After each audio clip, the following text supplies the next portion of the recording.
પાટણ નગરપાલિકા ખાતે આજે સામાન્ય સભાની બેઠક મળી હતી, જેમાં શૂન્યકાળની ચર્ચાઓ દરમિયાન શાસક પક્ષના સભ્યો અને ચીફ ઓફિસર, પાલિકા પ્રમુખ સામે આવી ગયા. શાસક પક્ષના સભ્યોએ જબીયુ પરમિશન, પાલિકાની ગાડીનો દુરુપયોગ, ઉપપ્રમુખે બોલાવેલી સામાન્ય સભા જેવા મુદ્દાઓ પર ચીફ ઓફિસર અને પ્રમુખને ઘેરી આકરા પ્રહારો કર્યા હતા. નગરસેવક મનોજ પટેલે મીઠાઈઓ લઈને બીયુ પરમિશન આપી હોવાના ચીફ ઓફિસર ઉપર આક્ષેપો કર્યા હતા, જો કે આ આક્ષેપોને ચીફ ઓફિસરે નકાર્યા હતા.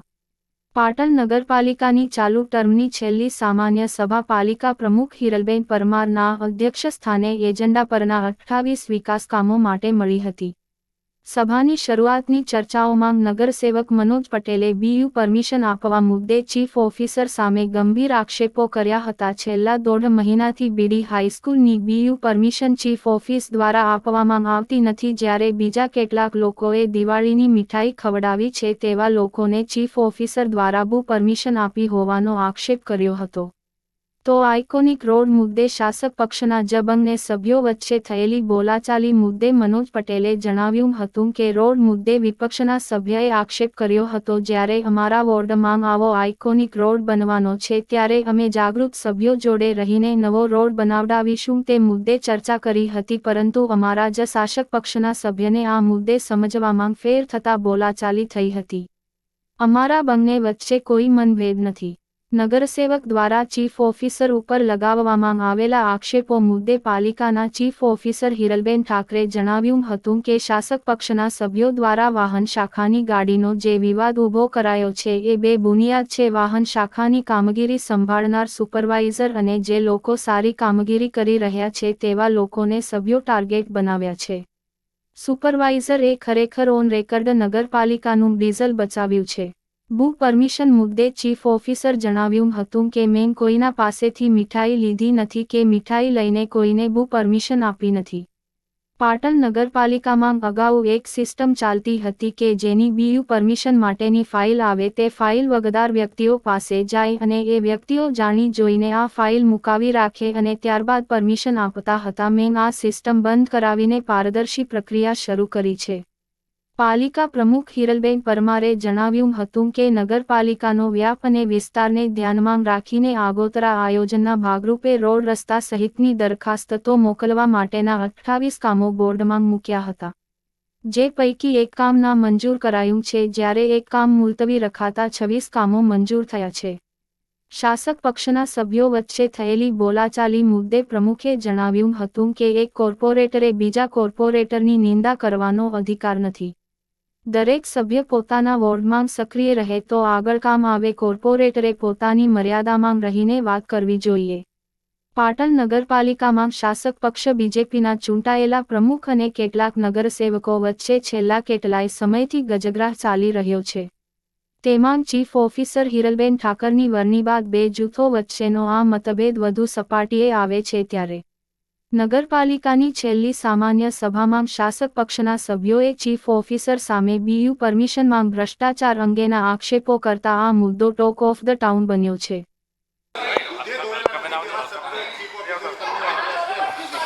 પાટણ નગરપાલિકાના ચીફ ઓફિસરે શબ્દો વાપર્યા છે, એના માટે એમને સભા છોડીને ભાગવું પડ્યું છે, કારણ કે કોણ દૂધી ધોયેલા છે અને કોણ નથી એ આખી પાટણની પ્રજા જાણે છે.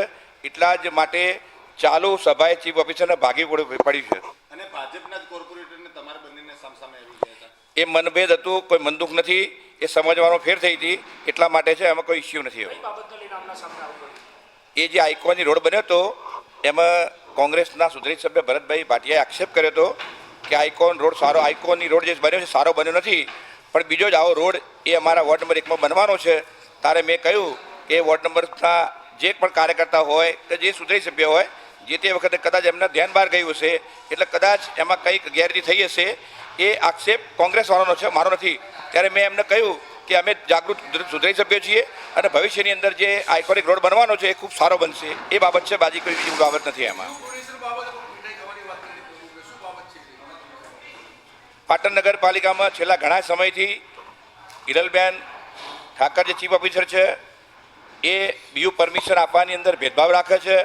પાટણની એક નામાંકિત સંસ્થા છે મીડિયા સ્કૂલ, જેની અંદર છેલ્લા 1.5 મહિનાથી એમને બીજું પરમિશન માગ્યું છે, પણ એક સ્કૂલ છે પાટણના જે જૈન ટ્રસ્ટીઓ છે એ કરોડો રૂપિયાનું દાન એ સ્કૂલમાં આપે છે. એમના છોકરા ભણતા નથી, પણ પાટણની પ્રજાના લાભ માટે એમને સ્કૂલ બનાવી છે. હમણાં જ અમારા એક પાટીદાર સમાજના આગેવાન ત્રિભુવન કાકાએ 3.5 કરોડ રૂપિયા આપ્યા હતા. એ સ્કૂલનું બીજું પરમિશન આપતા નથી.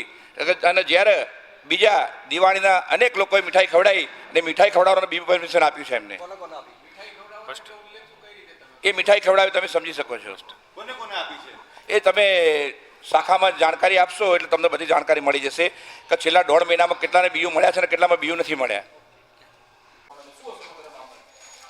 આમાં જે વાહન શાખાની જે ગાડીનો જે વિવાદ ઊભો કરેલો છે એ વિવાદ અને એ વાહન શાખાનું કામગીરી સંભાળતા જે સુપરવાઇઝર છે એ અને જે લોકો સારી કામગીરી નગરપાલિકામાં બજાવી રહ્યા છે એ બધાને આ લોકોએ ટાર્ગેટ કરેલા છે. આ જે સુપરવાઇઝર છે એને ખરેખર ડીઝલ બચાવ્યું છે અને ઓન રેકર્ડ ડીઝલ બચાવેલું છે.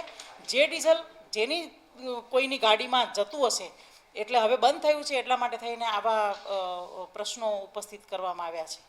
કોર્પોરેટર મનોજ પટેલે એવું કહ્યું છે કે ચીફ ઓફિસરને જે લોકો મીઠાઈ આપે છે તેમને બીયુ પરમિશન મળી જાય છે, બાકીના લોકોને નહીં. એ બાબતે તમારું શું કહેવું છે? મેં કોઈના પાસેથી મીઠાઈ લીધી નથી અને મેં કોઈને મીઠાઈ લઈને બીયુ પરમિશન આપ્યું નથી. બીયુ પરમિશન સરકારના ધારાધોરણ પ્રમાણે આપ્યું છે.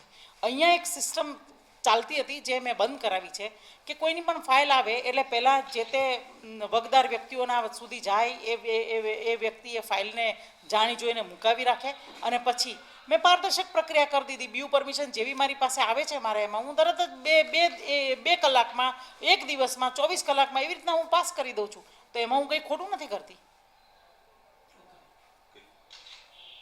સૂચન કરેલું કે આમાં કોઈ હાજર નહીં અને એ પ્રમાણે અમે પ્રમુખશ્રીની જે સૂચના હતી એ તમામ કર્મચારીઓમાં પ્રસારિત કરી હતી.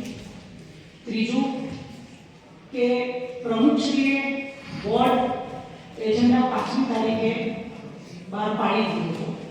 એ પૂર્વે પ્રમુખશ્રીએ લગભગ 2 કે 3 પત્રો બહાર કર્યા હતા જેમાં બહુ સ્પષ્ટ જણાવવામાં આવ્યું કે જે કામોના એજન્ડા સૌ તમે જનરલ બોર્ડ બોલાવવાની વાત કરો છો તેનું કામ તો અમલીકરણ થઈ ગયું છે. એટલે આપણા 271ના પસાર થયેલા નિયમો પ્રમાણે પણ અમલીકરણ જેમ થઈ ગયું હોય તે બાબતે આપણે બોર્ડ બોલાવવાનું થતું નથી.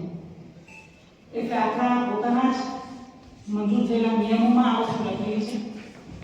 ત્રીજું કે 2 કામ માટે થઈને 2 એજન્ડાના કામ હતા એમાંના મોટા ભાગે ઇમ્પ્લિમેન્ટ થઈ ગયા હતા. એટલે કે એની અમલવારી થઈ ગયેલી હોવાથી જે કામની અમલવારી થઈ ગઈ હોય તેના માટે થઈને બોર્ડ બોલાવવાનું નથી.